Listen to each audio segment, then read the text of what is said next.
दोस्तों, तो एपिसोड 10 की शुरुआत में एक लड़की रास्ते पर जा रही होती है कि तभी पीछे से किम योंगमी नाम की एक लड़की उसके सर पर पत्थर से मारती है और वो लड़की जमीन पर गिर पड़ती है। फिर जब वो उसकी सांसें चेक करती है तो घबरा जाती है और जल्दी से अपनी गाड़ी लेकर निकल पड़ती है। थोड़ी दूर आने के बाद वो एक जगह पर रुक जाती है और स्मोक करने लगती है, लेकिन लगभग 4 से 6 सिगरेट फूंकने के बाद पता नहीं उसे क्या होता है और वो अपनी गाड़ी घुमाकर वापस उसी तरफ निकल पड़ती है। अब ड्राइव करते हुए स्मोक करने के लिए वो लाइटर को ढूंढती है जो वहीं नीचे गिरा पड़ा था। इस बीच सामने उसका ध्यान नहीं होता और अचानक उसकी गाड़ी से कोई टकरा जाता है। अब ये देखकर किम योंगमी बुरी तरह से डर जाती है, पर हिम्मत करके उसे देखने के लिए आगे बढ़ती है।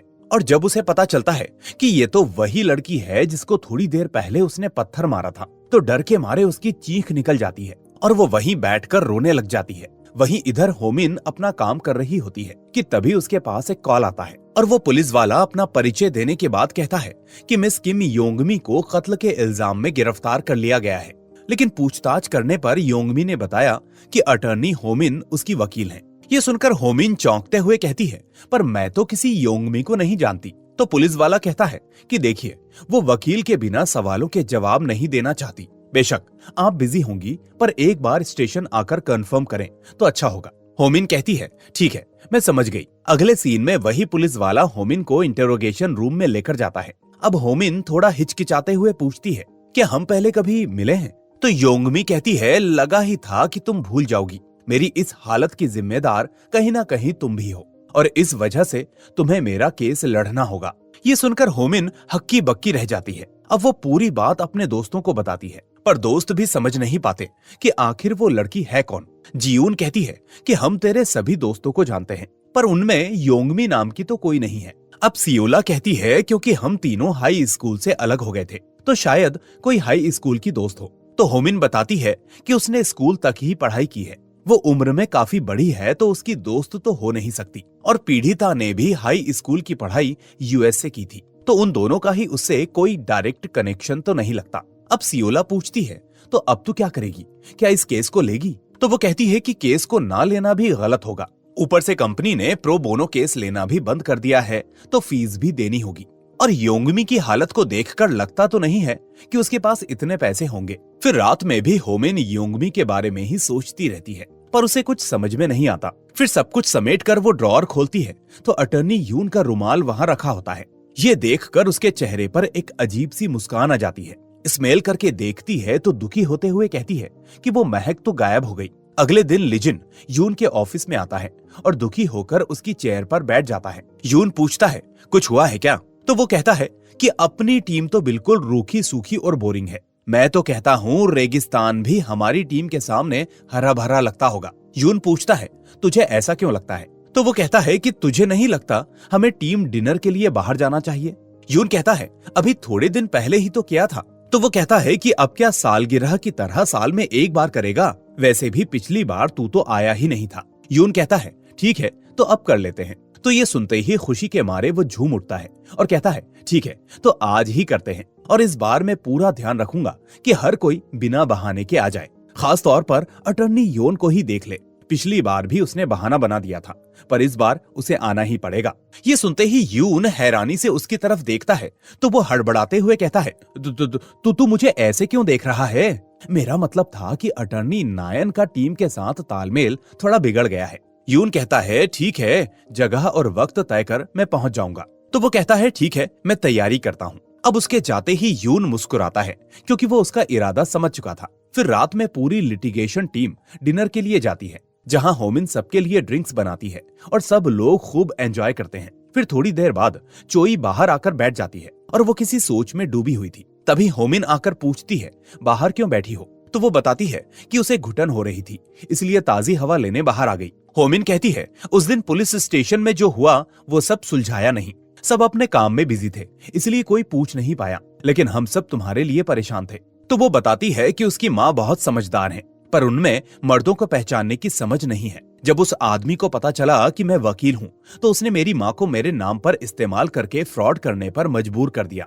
और क्योंकि लोग वकीलों की बात मानते हैं, तो काफी लोग आसानी से फंस गए। अब वो लोग 20 मिलियन वॉन की डिमांड कर रहे हैं, नहीं तो मेरी माँ को जेल भेज देंगे। और इत्तेफाक की बात तो यह है कि डिपॉजिट और सेविंग्स को मिलाकर मेरे पास पूरे 20 मिलियन हैं, जो मैंने अपनी ख्वाहिशों को मारकर इकट्ठा किया था। पर चलो अच्छा है, मुझे लोन तो नहीं लेना पड़ेगा। होमिन कहती है, मुझे लगता है तुम्हें ऐसा नहीं करना चाहिए। अगर तुम इस बार उन्हें बचा लेती हो तो शायद तुम अपनी माँ से दोबारा नई शुरुआत करने का मौका छीन लोगी। उन्हें गलती का एहसास होगा, तभी तो खुद को बदल पाएंगी। चोई कहती है, ये तो मैंने सोचा ही नहीं था, और उसका शुक्रिया करती है। वहीं अटर्नी यून भी इनकी बातें सुन रहा था, पर जब वो देखता है कि होमिन ने उसे अच्छी राय दी है तो वो बिना कुछ कहे वहां से चला जाता है। अब पार्टी खत्म होने के बाद होटल से बाहर आते ही लिजिन कहता है, तो क्या कहते हो, दूसरे राउंड के लिए चलें? तो सब लोग इसके लिए राजी हो जाते हैं, पर अटर्नी योन इसके लिए मना करती है, जिस पर लिजिन दुखी होते हुए कहता है, देखो मैं इसी सूखे रेगिस्तान की बात कर रहा था, पूरा मजा खराब कर दिया। और फिर सबको बाय बोलकर घर की ओर निकल पड़ता है। अब यून कहता है, ठीक है तो फिर कल मिलते हैं, और चोई से कहता है, तुमसे अकेले में कुछ बात करनी है। ये सुनकर वो थोड़ी हैरान होती है। यून कार की डिग्गी से कुछ बैग्स निकालता है और चोई को थमा देता है। फिर चोई पूछती है, सर इसमें क्या है? तो वो कहता है कि इसमें तुम्हारी बहनों के लिए कुछ कपड़े हैं। अब ये सुनते ही वो खुश होते हुए यून का शुक्रिया करती है। फिर यून कहता है, हाँ एक और बात, हमारी कंपनी क्राइटेरिया पूरा करने वाले एसोसिएट्स को मार्केट रेट से भी कम ब्याज पर लोन देती है, तो मैं इसमें तुम्हारी पूरी हेल्प करूंगा। मैं ये इसलिए कह रहा हूँ ताकि तुम अपनी बहनों के साथ किसी अच्छी जगह घर लेकर रह सको। चोई कहती है, मेरे बारे में इतना सोचने के लिए आपका शुक्रिया सर। यून कहता है, पर तुम अकेले घर संभालती हो, इसका मतलब ये मत समझना कि बिना मेहनत किए मैं तुम्हें अच्छे नंबर दे दूंगा। चोई कहती है, मैं पूरी मेहनत करूंगी सर। तो वो कहता है, लेकिन अगर तुम्हें किसी बड़े की सलाह की जरूरत पड़े तो कहीं और मत भटकना, सीधा मुझे याद करना। अब ये सुनकर चोई हाँ में जवाब देती है और यून अपनी कार में बैठकर निकल जाता है। अब लिजिन जबरदस्ती अटर्नी योन के घर में घुस जाता है और वो पूछती है, अंदर कहाँ जा रहे हो? तो वो कहता है, प्यास लगी है, कम से कम पानी तो पिला दीजिए। और जब योन उसके लिए पानी लेकर आती है तो वो उसका हाथ पकड़कर अपने पास बैठा लेता है। योन कहती है, देखो ये औरत तुम्हारे लिए सही नहीं है। तो वो पूछता है, क्यों? योन कहती है, एक तो उम्र में बड़ी है, दूसरी शादीशुदा रह चुकी है और एक बेटी भी है। तो वो कहता है, मुझे कोई फर्क नहीं पड़ता। योन कहती है, तुम समझ नहीं रहे कि मैं अब माँ नहीं बन सकती। तो वो कहता है, अरे वो सब तो ऊपर वाले के हाथ में है ना। लेकिन योन कहती है, मैं तुम्हारे लायक नहीं हूँ। पर वो नहीं मानता और उसे किस करने लगता है। वहीं इधर लॉकअप में योंगमी वही सपना देख रही होती है जो उसे बार बार परेशान करता है। जब वो स्कूल में थी तो लड़कियां उसे बहुत टॉर्चर करती थी। कभी उसके ऊपर पानी गिरा देती थी तो कभी उसे बहुत ही बुरी तरीके से मारने लग जाती। हद तो तब हो गई जब एक दिन उसके चेहरे को सिगरेट से जलाने लगी। अब इस हादसे को याद करके आज भी वो चीखते हुए नींद से उठ जाती है। तभी उसके साथ वाली कहती है, इसका तो रोज का हो गया, आखिर वो लोग इसे अलग सेल में क्यों नहीं रखते। फिर योंगमी बुरी तरह से घबराई हुई होमिन की उस पेपर कटिंग को देखती है। इधर लिजिन सुबह उठता है तो अटर्नी योन वहां पर नहीं होती। फिर जब वो लिविंग एरिया में आता है तो योन का एक नोट मिलता है कि मुझे ऑफिस से पहले एक जरूरी काम पर जाना पड़ा। लिजिन कहता है, चलो कोई बात नहीं, ऑफिस में तो मिलने ही वाले हैं। वहीं अटर्नी योन उसी रात वाले पल को याद करके बहुत ही ऑकवर्ड फील करती है और खुद से कहती है कि ये मैंने क्या कर दिया। अगले सीन में पुलिस वाली बताती है कि योंगमी की हालत काफी बिगड़ती जा रही है। डॉक्टर ने बताया है कि उसे PTSD हुआ है। होमिन पूछती है, PTSD मतलब? तो वो कहती है कि उसे बहुत घबराहट हो रही है और वो हर रात बुरे सपनों की वजह से डर के मारे चीखते हुए उठ जाती है और सपनों के दर्द को वो रियल में फील कर सकती है। ये सुनकर होमिन थोड़ी चौंक जाती है। अब वो योंगमी से मिलने जाती है जो मन ही मन कुछ बोल रही थी। होमिन पूछती है, तुम ठीक हो? तो वो कहती है, तुम्हें पता है मैं स्कूल में हमेशा अपनी क्लास की टॉपर थी और हाई स्कूल में भी ऐसा ही था। होमिन कहती है, पर रिकॉर्ड के हिसाब से तो तुम स्कूल तक ही पढ़ी हो। डॉक्टर बताती है कि उसने हाई स्कूल के सेकेंड ईयर में पढ़ाई छोड़ दी थी क्योंकि स्कूल में उसने बहुत टॉर्चर सहा था। फिर अपने चेहरे का घाव दिखाते हुए बताती है कि ये सिगरेट से जलाया था। अब होमिन पूछती है, इसका मतलब तुम्हें टॉर्चर करने वाली लड़की वही थी? तो वो कहती है, हाँ वही, चेसो योन, जो मेरी गाड़ी के सामने आकर मर गई और ये जख्म भी उसी ने दिया था। सोचा था GED का एग्जाम देकर कॉलेज चली जाऊंगी, पर रात में वही बुरे सपने और दिन में पूरी बॉडी पेन करती। कई डॉक्टरों को दिखाया पर कोई फायदा नहीं हुआ। दवा लेने पर बॉडी सुन्न हो जाती और नहीं लेने पर पूरा दिन घुटन होती। ठीक से पढ़ाई भी नहीं कर पाती। होमिन कहती है, तुमने कहा था कि इसके लिए कई हद तक मैं भी जिम्मेदार हूँ, तो वो कोई जवाब नहीं देती और कहती है मुझे अब आराम करना है और चली जाती है। वहीं लिजिन देखता है कि अटर्नी यून अपने ऑफिस में नहीं है। तभी सीईओ आकर बताती है कि वो केस के लिए बाहर गई हैं, कल तक आ जाएंगी। तो वो कहता है वापस आ जाएं तो मुझे बता देना। सीईओ कहती है वैसे अर्जेंट कुछ हो तो उन्हें इन्फॉर्म कर दूं। तो वो हड़बड़ाते हुए कहता है नहीं नहीं, उन्हें बिल्कुल मत बताना कि मैं ढूंढ रहा था। सीईओ कहती है ठीक है, नहीं बताऊंगी। इधर यून कह रहा होता है कि कॉन्ट्रैक्ट के हिसाब से अगर सीईओ पर पैसों की हेराफेरी का इल्जाम लगता है तो कॉल ऑप्शन का इस्तेमाल किया जा सकता है। तभी मिस्टर जी कहता है मतलब कि ब्लू स्टोन ने हाइनी कोर को 15 बिलियन का कर्ज दिया और फिर सीईओ पर पैसों की हेराफेरी का इल्जाम लगाकर कॉल ऑप्शन का इस्तेमाल किया और हाइनी कोर के शेयर्स मुफ्त में हड़प लिए। मतलब कि थोड़े ही समय में ओपीटी को कंपनी बेचकर 100 बिलियन का मुनाफा कमा लिया। ये सुनकर नायन कहती है इसका मतलब मिस्टर को ने बहुत ही बड़ा खेल रचा है। वो जानते थे कि ओपीटी हाइनी कोर को खरीदना चाहती है, पर क्योंकि ओपीटी और हाइनी कोर दोनों ही यूलिम के क्लाइंट्स थे तो सीधे तौर पर ओपीटी के साथ मर्ज करने की सलाह देना मतलब अटर्नी एट लॉ एक्ट का उल्लंघन होता। तो यून कहता है और इसीलिए वो ब्लू स्टोन को बीच में लेकर आए जिसमें वो खुद बेनिफिशियरी थे और ओपीटी का केस भी लड़ा जिसके बदले उन्हें कई अरबों वॉन की फीस मिली। और इसी वजह से यूलिम में मिस्टर को की जगह एक बड़े वकील की तरह पक्की हो गई। मिस्टर जी कहता है लगता तो नहीं है कि उसने कोई सबूत छोड़ा होगा। तभी नायन बोल पड़ती है कि मेरे पास एक रास्ता है। फिर अगले सीन में होमिन अपने डैड से फोन पर बात करते हुए ऑफिस एंटर होती है, लेकिन इतने में कोई उस पर ड्रिंक फेंक कर मारता है। लेकिन आखिरी मोमेंट पर यून सामने आ जाता है और वो ड्रिंक उसके सूट पर फैल जाती है। तभी वो लेडी होमिन से कहती है कि आखिर तुम मेरी बेटी के कातिल का केस कैसे ले सकती हो। अब यून उसे रोकता है तो वो उल्टा यून से ही बदतमीजी करने लगती है। फिर उस लेडी को देखकर होमिन को सब कुछ याद आने लगता है कि कैसे योंगमी को कुछ लड़कियां मिलकर मार रही थी और वो सब कुछ देखकर भी अनदेखा करके वहां से निकल गई थी। होमिन बुरी तरीके से घबरा जाती है और चुपचाप वहां से निकल जाती है। अब यून भी उसे देखकर हैरान था कि आखिर ये सब हो क्या रहा है। तभी होमिन अपनी माँ के पास आकर कहती है कि योंगमी जो पहले किम सो योन थी उस पर चेसो योन की मौत का इल्जाम लगा है। तो उसकी माँ कहती है क्या मैं उसे जानती हूँ? तो वो कहती है याद कीजिए, आप इतना तो कर ही सकती हैं। फिर उसकी माँ कुछ भी समझ नहीं पाती। तो वो कहती है बहुत पहले मैंने एक मैगजीन में आपका इंटरव्यू पढ़ा था। आपने कहा था कि मुझे किसी भी चीज का कोई अफसोस नहीं है। क्या आपको सच में ऐसा लगता है? क्या आपने किम सो योन के साथ सही किया था? मुझे लगता है आपको अफसोस करना चाहिए। और ये कहकर वो वहां से चली जाती है। अब वो सीधा जाकर योंगमी से मिलती है और कहती है मुझे याद आ गया तुम कौन हो। तुमने किम सो योन से अपना नाम बदलकर किम योंगमी रख लिया। तो वो कहती है हाँ, मुझे उस नाम से नफरत थी इसलिए मैंने अपना नाम बदल लिया। तभी होमिन कुछ कह रही होती है कि वो उसकी बात को बीच में ही काट कर कहती है हाँ, तुम्हारी भी कोई मजबूरी होगी, पर जुर्म को देखकर अनदेखा करने वाला भी जुर्म करने वाले का साथ ही दे रहा होता है, इसलिए तुम भी उतनी ही जिम्मेदार हो। होमिन कहती है तुम चाहती क्या हो, मैं क्या करूं? तो वो कहती है कत्ल के इल्जाम से कैसे भी करके मुझे बरी करवा दो। तो होमिन ये सुनकर चौंक जाती है और कहती है कि देखो, आज तक तुमने जितना भी दुख देखा है उसे सजा कम करने की वजह मान सकते हैं, पर इससे कत्ल का इल्जाम खत्म नहीं होता। तो वो कहती है अगर उस समय किसी ने मेरी हेल्प की होती तो शायद आज मैं तुम्हारी जगह बैठी होती और फिर उससे भी कहीं ज्यादा कामयाब होती। मुझे पता है मेरी मांग जायज नहीं है, पर एक बार के लिए मेरी हेल्प करो क्योंकि अब तुम ही मेरी आखिरी उम्मीद हो।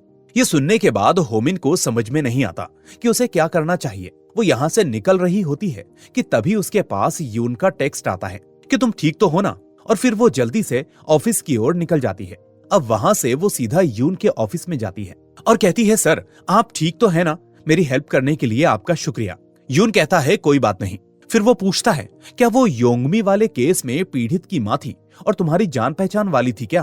तो होमिन हाँ में जवाब देते हुए बताती है कि वो पहले उसे पहचान नहीं पाई, लेकिन वो उसके स्कूल में ही पढ़ी थी और योंगमी स्कूल में हिंसा का शिकार थी और जो मर चुकी है वो हिंसा की मास्टरमाइंड थी। अब वो उसे हर हाल में खून के इल्जाम से बरी कराएगी क्योंकि आखिरकार वो भी जिम्मेदार है। फिर यून ये सुनकर चौंकते हुए पूछता है तुम इसकी जिम्मेदार कैसे हो? तो यहाँ से कहानी फ्लैशबैक में जाती है जहाँ होमिन की माँ उसे स्कूल में ड्रॉप करती हैं और ऑफिस की तरफ निकल पड़ती हैं। तभी उसकी कार के सामने अचानक चेसो योन आती है जो कार से टक्कर होने से बाल बाल बच जाती है। होमिन की माँ घबराकर कार से उतरती हैं और उसे संभालती हैं, पर चेसो योन उससे बेरुखी से बात करती है और जल्दी जल्दी में अपने स्कूल की ओर निकल पड़ती है। अब होमिन की माँ देखती है कि वो अपना फोन वहीं पर भूल गई है। वो उसे आवाज भी लगाती है, पर वो तब तक निकल गई थी। उसकी ग्रुप चैट ऑन थी और बहुत सारे मैसेजेस भी आ रहे थे। वो ध्यान से देखती है तो पता चलता है कि कई सारे ऐसे वीडियोस हैं जिनमें उनके ग्रुप ने योंगमी के साथ हिंसा की है। ये देखकर वो सहम जाती है। तभी उसके फोन पर कॉल आता है और वो कहती है, हाँ तुम्हारा फोन मेरे पास है, अपनी माँ को मुझसे मिलने भेजो। अगले सीन में उसकी माँ, जो कि स्कूल की चेयरमैन थी, वो होमिन की माँ को धमकी देते हुए कहती है, अगर तुम चाहती हो कि तुम्हारी बेटी के साथ कुछ भी गलत ना हो तो इस बात को यहीं पर खत्म कर दो, नहीं तो मैं भी चुप नहीं बैठूंगी। ये सारी बातें होमिन भी सुन रही थी। फिर यहाँ से कहानी वापस प्रेजेंट में आती है और होमिन कहती है, आखिरकार मेरी माँ ने इस मामले में दखल नहीं दिया और मैंने भी उस घटना को ऐसे ही जाने दिया। लेकिन कुछ समय के बाद योंगमी ने स्कूल छोड़ दिया और चेसो योन भी पढ़ाई के लिए अमेरिका चली गई। अब वो यून से इस केस को खुद ही लड़ने की रिक्वेस्ट करती है। तो यून कहता है, ठीक है, ये तुम्हारा पहला क्रिमिनल केस होगा, तो कर पाओगी ना? तो वो कहती है, हाँ सर, मैं जी जान लगा दूंगी। अब रात में नायन चेयान नाम के एक पैरालीगल के साथ एक होटल में होती है। वो उसकी खूब तारीफें करता है। फिर कहता है, आपके अंदर एक अजीब सा खालीपन है। नायन पूछती है, कैसा खालीपन? तो वो कहता है, ऐसा खालीपन जिसे शायद मैं भर सकता हूँ। ये सुनते ही नायन उसे देखकर खोसी जाती है। अगले दिन कोर्ट में होमिन साफ साफ कहती है कि मैं अपने क्लाइंट को निर्दोष मानती हूँ। अब ये सुनते ही पीड़ित की माँ भड़क जाती है, लेकिन जज साहिबा कहती हैं, जानती हो ना, सबूतों को देखते हुए आपका ये दावा आरोपी के लिए नुकसानदेह हो सकता है। आपने इस बात पर विचार किया? तो होमिन कहती है, जी मैंने इस बात पर पूरा विचार किया। मेरे क्लाइंट ने जो भी किया वो कानूनी तौर पर हत्या नहीं है। फिर वो समझाती है कि जब योंगमी ने पीड़ित को किसी भारी चीज से मारा था तो चोट पहुंचाने का इरादा हो सकता है, पर उससे पीड़ित की मौत नहीं हुई। दूसरा, कार की टक्कर से जो पीड़ित की मौत हुई वो जानबूझकर नहीं की गई, बल्कि वो एक हादसा था जो अचानक हुआ। इसलिए इस मामले को दो हिस्सों में देखा जाना चाहिए। पहली हरकत को मारपीट और दूसरी को ट्रैफिक दुर्घटना से मौत के विशेष मामलों के एक्ट के तहत लापरवाही से हुई मौत का इल्जाम माना जाना चाहिए। जज साहिबा कहती हैं, ठीक है, मैं समझ गई।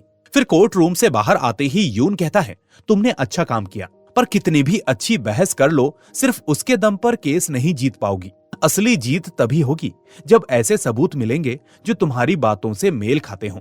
फिर होमिन कहती है, ठीक है सर, मैं समझ गई। यून के जाते ही बाकी लोग भी होमिन की तारीफें करते हैं। चोई कहती है, क्या सच में उसकी फीस तुम देने वाली हो? ये सुनकर बाकी लोग भी चौंक जाते हैं। हेयोन कहता है, ठीक है, फिर हम लोग भी तुम्हारी हेल्प करेंगे। फिर रात में लिटिगेशन टीम इसी केस पर काम कर रही होती है कि तभी होमिन के पास उसकी माँ का टेक्स्ट आता है कि उसने ईमेल से कुछ जानकारी भेजी है। उसने योंगमी की फीस भी ट्रांसफर कर दी है। इसके बारे में उसे जियून जीन से पता चलता है। ये देखकर होमिन खुद से कहती है कि उसे माँ को बताने की क्या जरूरत थी। फिर जल्दी से माँ की भेजी इन्फो को चेक करती है तो अचानक से कहती है, मिल गया। अगले दिन अटर्नी योन एक रेस्टोरेंट में बैठी होती है और तभी होमिन वहां पर आती है। योन कहती है, सॉरी, मैंने ऑफिस की बजाय तुम्हें यहाँ मीटिंग के लिए बुला लिया। होमिन कहती है, पर ये जगह तो बहुत बढ़िया है, काश लिजिन सर भी ऐसी जगह पर मीटिंग के लिए बुलाते। तो वो हड़बड़ाते हुए लिजिन को इस जगह के बारे में बताने के लिए मना करती है। अब होमिन मजे से उसका ऑर्डर किया हुआ खाना खाने बैठ जाती है। तभी जोर से आवाज आती है, एक वेटर ने कस्टमर पर गलती से ड्रिंक गिरा दिया था। वो वेटर सॉरी बोलती है, पर वो आदमी उस पर भड़क जाता है। तो वेटर को भी गुस्सा आता है और कहती है, सॉरी बोलो, मुझ पर चिल्लाए कैसे, गलती तो हम दोनों ने की है। आदमी कहता है, अपने मैनेजर को बुलाओ, देखना मैं तुम्हें नौकरी से निकलवा कर रहूंगा। तो वो कहती है, सच में आप ना समझ हैं, जानते हैं आजकल पार्ट टाइम वर्कर्स मिलना कितना मुश्किल है, तो इतनी सी बात में मुझे जॉब से तो नहीं निकालेंगे। आदमी उस पर हाथ उठाने की कोशिश करता है तो वो कहती है, मारो, फिर देखो मैं कैसे चटनी बनाती हूँ तुम्हारी। ये देखकर अटर्नी योन आती है और पैसे देते हुए कहती है, ये लो और अपने कपड़े धुलवा लेना। आदमी कहता है, तुम क्या यहाँ की मैनेजर हो? तो योन कहती है, नहीं, तुम बहुत चिल्ला रहे हो। आदमी चुपचाप पैसे ले लेता है। अब योन होमिन के पास आती है तो होमिन पूछती है, क्या आप उसे जानती हैं? तो योन जवाब देते हुए कहती है, हमारा ऑफिस जाना ही ठीक होगा, मैं कार लेकर आती हूँ, तुम आराम से बाहर आ जाना। अब वो रेस्टोरेंट से बाहर आती है तो वेटर भी उसके पीछे पीछे आती है और पूछती है, हमारे बीच क्यों आई? मैं खुद संभाल लेती। अब योन कहती है, मुझसे लड़ने क्यों आई हो? मेरी जगह कोई और होता तो भी क्या ऐसा ही करती? नहीं ना, तुम तो उनका शुक्रिया करती। तुम बच्चों को सिर्फ पेरेंट्स से रूठ कर बैठना ही आता है। फिर वो जाने लगती है तो लड़की उसे मम्मा कहकर बुलाती है। जैसे ही वो घूमती है तो कहती है, आपसे बात कर सकती हूँ? योन कहती है, हाँ कर सकती हो। तो वो कहती है, फिर आपका नंबर दीजिए। योन उसे अपना कार्ड देती है और फिर जाने लगती है।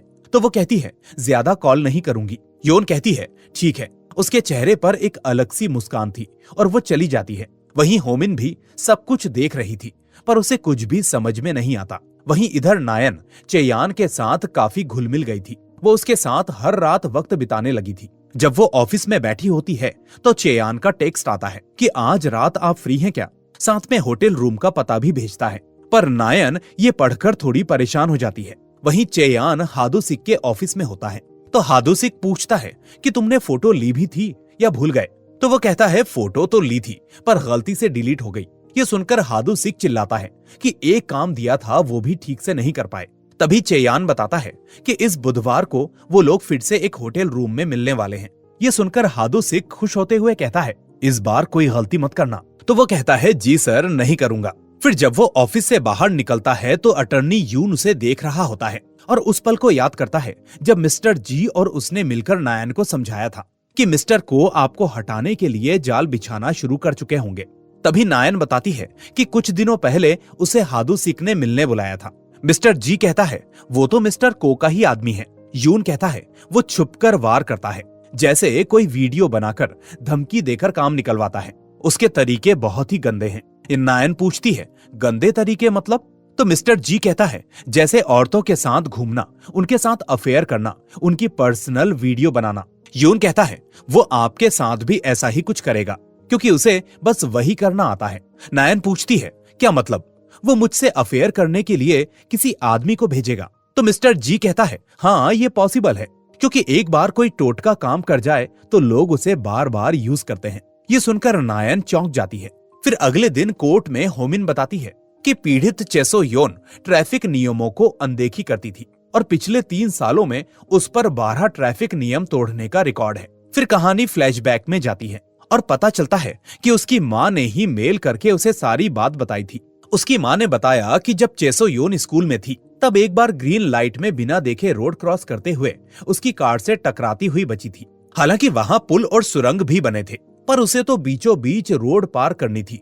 ऐसी आदतें जल्दी से नहीं जाती। फिर होमिन ने अपनी टीम की मदद से हादसे वाली जगह की पिछले 6 महीने की कैमरा फुटेजेस निकाली। अब कहानी प्रेजेंट में आती है, जहां होमिन बताती है कि जिस जगह पर आरोपी ने पीड़ित के सर पर मारा था वहां के बार में पीड़ित अक्सर जाया करती थी। पिछले 6 महीनों में लगभग 34 बार वो वहां पर गई थी और हर बार उसने गलत तरीके से ही सड़क पार की थी। तभी पीड़ित की माँ खड़ी होकर कहती है, इसका मतलब अपनी मौत के लिए मेरी बेटी खुद ही जिम्मेदार थी। ये सब क्या लगा रखा है? जज साहिबा उसे शांत होने के लिए कहती हैं। फिर होमिन कहती है, इस केस को कत्ल की तरह नहीं बल्कि 2 अलग घटनाएं मानी जाए। पहली घटना सिर पर चोट लगना और दूसरी घटना गाड़ी से टकराकर हुए एक्सीडेंट से मौत होना।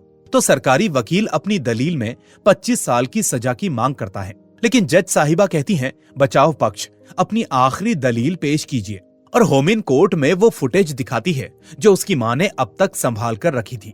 उस फुटेज में चेसो योन ने कई अलग अलग तरीकों से योंगमी के साथ हिंसा की थी जब वो स्कूल में थी। होमिन बताती है कि स्कूल में हिंसा की वजह से उसकी मानसिक हालत बिगड़ गई, जिसने उसे गुनहगार बना दिया। अब जज साहिबा अपना फैसला सुनाती हैं कि आरोपी पर लगे कत्ल के इल्जाम को खारिज किया जाता है और दोनों घटनाओं को अलग अलग मानते हुए आरोपी को 2 साल की जेल होती है। ये सुनते ही योंगमी की सांस में सांस आती है। पुलिस वालों के साथ जाने से पहले वो होमिन का शुक्रिया करती है। फिर रात में होमिन ऑफिस की छत पर अकेली बैठी होती है कि तभी अचानक यून की आवाज सुनकर वो डर जाती है।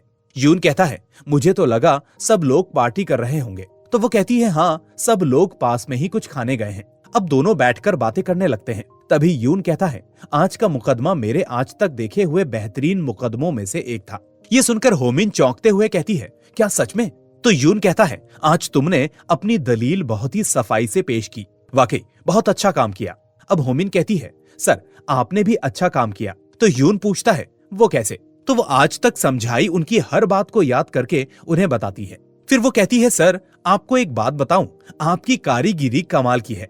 आप अपने साथ काम करने वालों की कमियों को तराश कर धीरे धीरे उनकी कमजोरियां दूर करते हैं और उनकी छुपी हुई काबिलियत को बाहर निकालते हैं। फिर वो पूछती हैं, तो आज तक आपने जितनों को तराशा है उनमें सबसे बेहतरीन कौन है बताएंगे? तो यून लिजिन का नाम लेता है और वो थोड़ी दुखी हो जाती है। तभी यून एकदम से होमिन का नाम लेता है और वो मुस्कुराते हुए कहती है, हाँ बिल्कुल। और ये देखकर यून भी हंसने लगता है और इसी के साथ ये एपिसोड यहीं पर खत्म हो जाता है। तो दोस्तों, अगला एपिसोड कौन सा नया केस लेकर आएगा वो देखेंगे। साथ ही हमें पता चलेगा कि क्या नायन मिस्टर को के जाल में फंस जाएंगी या खुद को उससे बचा पाएंगी। तो दोस्तों, इस वीडियो को लाइक और चैनल को सब्सक्राइब करने के साथ साथ बेल आइकन भी दबा दीजिए ताकि कोई भी वीडियो आपसे मिस ना हो। अब मैं मिलूंगा आपसे अगले एपिसोड के साथ। Till then, take care and thanks for watching.